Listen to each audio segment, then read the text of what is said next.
Welcome back to the next segment, which include Jacob Östberg, a professor in marketing here at SBS.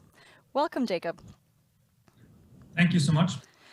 We are very pleased to have you here today, and many of our students, they know you from your lectures, and you will actually start off with a short presentation. So I would like to give you the floor for 15 minutes now, and then we'll come back and we'll do some questions. So take it away. Thank you so much. And looking at the very cozy setting you've managed to forge there in Aula Magna, I'm quite jealous of not being there, instead spending my time yet another day at home. But that's not what I'm going to be talking about here, but rather to address some of the things that I find important and interesting with the topic of marketing that I typically do research about and lecture to the students about. And I've chosen to call to keep it cheery and happy this morning, and the title is thus: Become a marketer, your job will be to make people unhappy. And I like that as an introduction, because many times when we think of marketing, it's glossy, it's cheery, it's beautiful people in beautiful settings, inspiring people to live a better life and so forth. But I would like to suggest that to a large degree, marketing is in the business of making people feel like they're not living up to their full potential, that they should be unhappy with their current state, and then boom, if they only listen to the smart marketers, life could be so much better. And what makes me say this is that, well, companies want satisfied customers, and customer satisfaction indexes and such things are important devices for companies. Of course, companies want satisfied customers, that is, customers that will come back for repeat purchases and so on, and loyal customers and such buzzwords that we tend to use in marketing. But at a deeper level, they don't want customers that are satisfied. There is no nightmare more frightening than of consumers being on a deeper level satisfied, that they would wake up one morning and say, hey, life is good, I'm okay.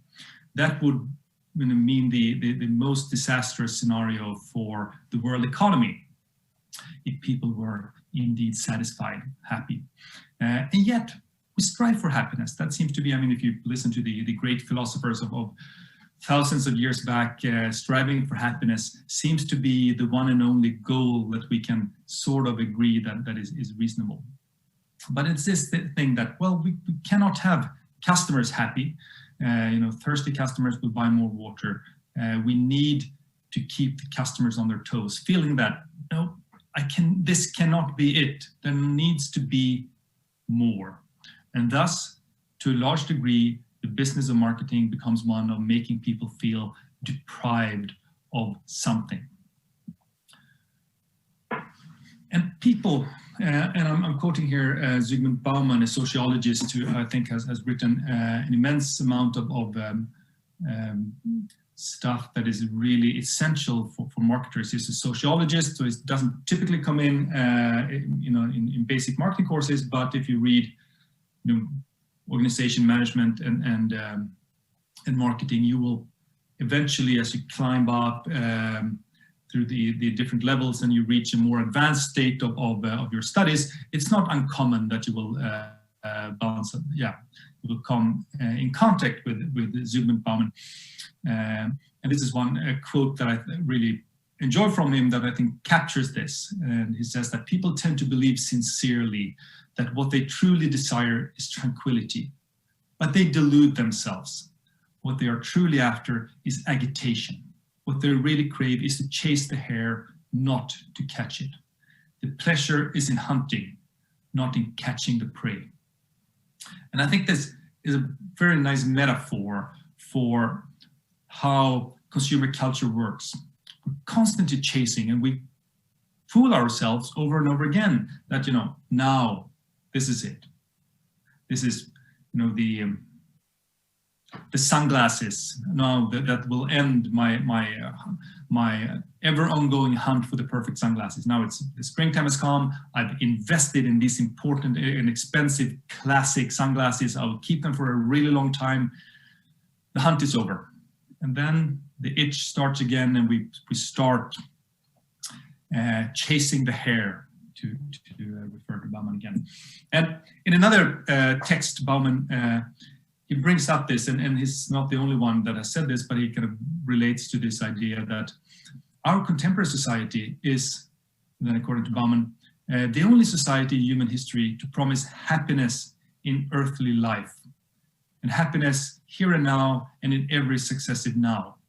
Most other worldviews say that, life on earth is suffering, life on earth is tough, and you go through it, and it's going to be mostly painful. There's going to be people above you deciding what you can and cannot do, and you just have to power through, because if you do, without complaining too much and without digressing from the narrow path, something awaits you on the other side. Happiness comes after, and that's something that you see in various different worldviews, different religions. So it's not just a Christian thought, even though this is a Christian image here, but you can see that in many, many places. But now in consumer society, that doesn't hold up. We should be happy now. We almost have an imperative. It's not only that we can be, but we should be. Otherwise, we're wasting away. So there's this imperative to consume. And that imperative that we should consume, it kind of exists on two different levels. First, it's on the short run, and we know that from research that people, when they enter stores, they many times have a fairly, if you take a grocery store, for example, a lot of people have a predefined idea of what, and not least what not to buy, right? So like, I'm going to buy this, but I'm not going to buy this. And to a large degree, the marketer's job in this type of a situation is to make people stray from these predefined ideas. So people have a plan for their lives, and marketers come in and say, no, you should not stick to that plan. We have other plans for you. Marketers should make people give into impulses or present them with opportunities that they had not previously thought of. And I really love it. I saw this video the other day of this, illustrated by the picture of this Mars bar rover that will chase you around a store and tempt you to buy candy. So, we all know that, stores typically place candy and other things that people typically walk into the store saying, I'm not going to buy this. And then they walk out of the store and say, oh, whoops, I did it again, to quote Brittany. And once again, we purchase these things. So, and they're placed in places that you cannot avoid. But here, they've invented this robot that will follow you around and tempt you and will not leave you alone until you've given in and taken something from it. So, it's really an illustration of this. So much for consumers' free choice. Marketers are trying to make us choose the way that benefits them rather than the way that maybe benefits us. But more importantly, in the long run, on a grander scale, this has more profound consequences for our society. I don't know, I work your society, it's a Freudian slip, of our society. Because consumption really thrives largely on fantasies of self-improvement. The idea that we should be the best possible version of ourselves. Are you really being the best possible version of yourself? Are you? Maybe you're not paying attention enough during the lectures you're attending. You can be better. Maybe you're drinking the wrong energy drink. You need to switch from A to B, or you need to, whatever routines, drink stronger coffee, whatnot. Are you really the best possible version of yourself? Aren't you holding yourself back by not sufficiently investing in yourself? And this Listerine, so it's a mouthwash brand. It's just one example of how that works. So I think a lot of people suffer from, let's call it social anxiety, and feeling that I'm a nice guy, I should be likable, but people don't like me as much as I think they should. They don't really see the true beauty of me hiding inside.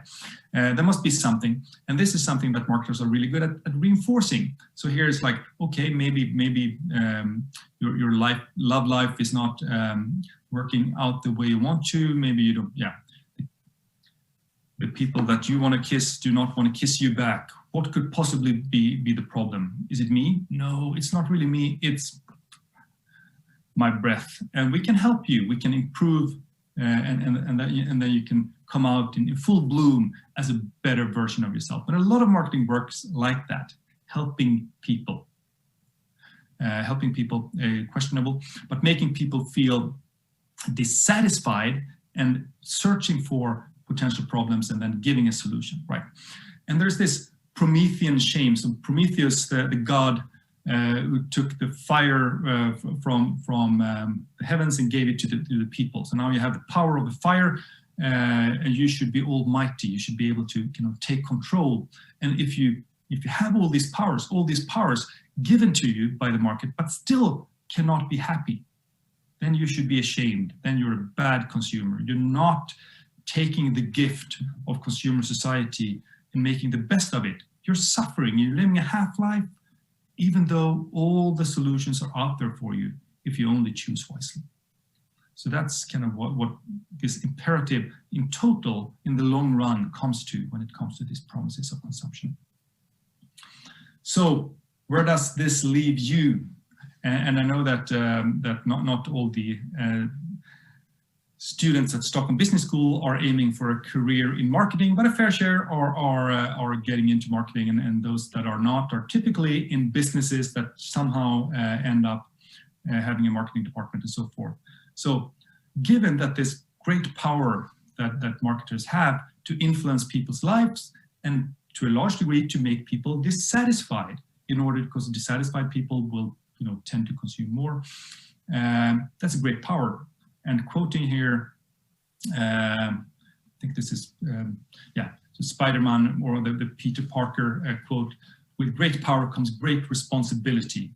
So marketing is indeed an essential component of a functioning market-based socioeconomic system, such as the one that we are living in here in Sweden and in most parts of the world.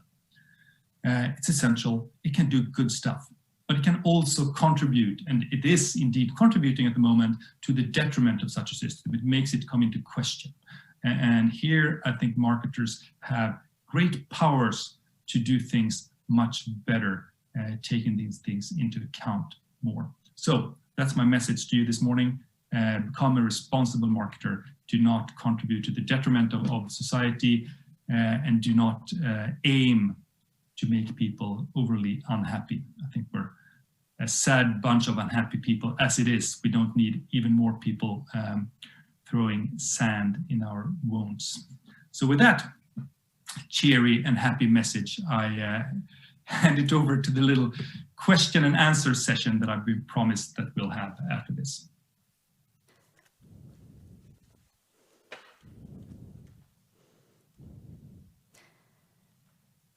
Yes, so thank you so much for that, Jacob. That was truly insightful. So considering that Ekonomernas Dagar is a career fair, many of the participants tend to be representatives from the business sector, but you represent another profession, which is the one that starts in academia. So would you like to maybe elaborate a little bit on that career path and how it is to work in academia? Absolutely, and I think it's really great that you bring in someone like me from academia. You're meeting us frequently in the classroom and so forth. But for some of your fellow students will kind of continue the path into academia. And we just hired we're in the process of just hiring a bunch of new PhD students, and some of the alumni from Stockholm Business School have applied, and let's see if any of those get accepted. But getting into academia is a profession that I think a lot of students do not think too much about. It's something we're not too familiar with, what it entails. But I would say that it's really a great, could become either a full-on career that you spend your entire life doing, for someone like me, that seems to be the current path. Or it could be something you do, you spend another couple of years, you get your PhD, and then you enter the industry with a different skill set of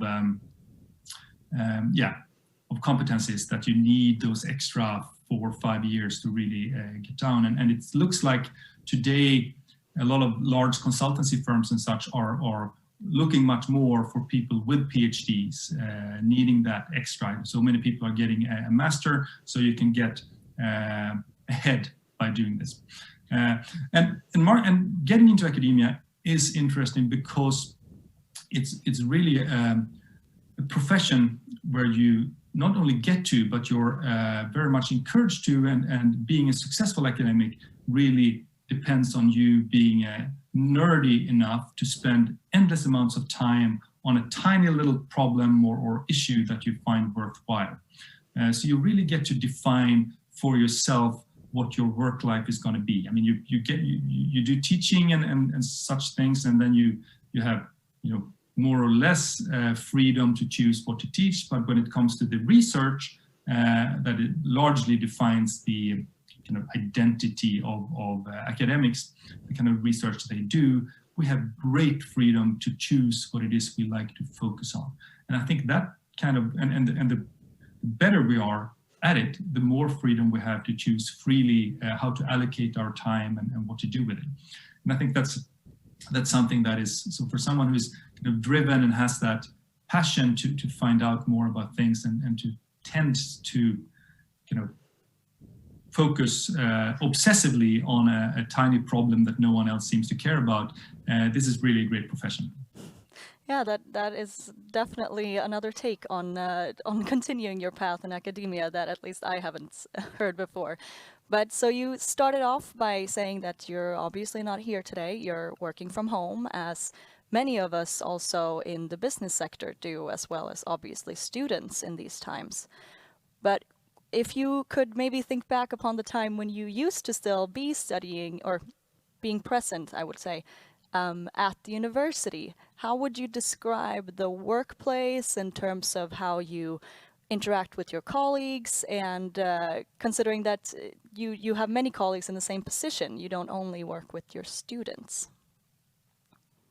No, I mean, most of our days are kind of spent behind the scenes. I mean, yes, we spend time in the classroom, and I do think that a lot of students, they don't really, for obvious reasons, have any idea what goes on backstage.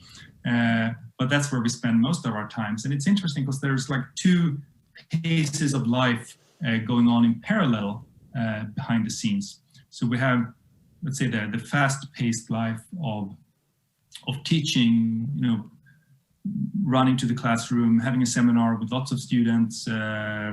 Someone has posted the wrong information on the on Athena or whatever, web pages that students, and then there's a crisis and no one knows what to do, and that needs to be solved.